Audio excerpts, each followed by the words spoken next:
If you do not properly maintain your pellet stove, you may experience the following.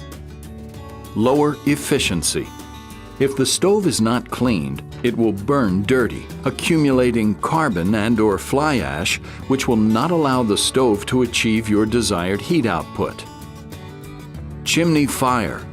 Lack of cleaning could cause a chimney fire because the air-to-fuel mixture can become improperly balanced due to creosote buildup. Staining on exterior walls. With a clean stove, you essentially cannot see the emissions coming out of the vent. When the stove is not cleaned, repetitive smoke from the chimney can stain the exterior walls. The unit shuts down. Your stove will automatically shut down if it senses incomplete combustion.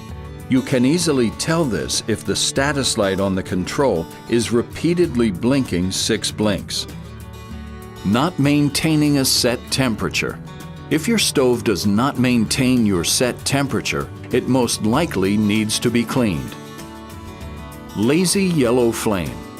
If you experience a weak or lazy yellow flame or excessive black carbon buildup above the fire, your combustion blower or burn pot holes may need to be thoroughly cleaned.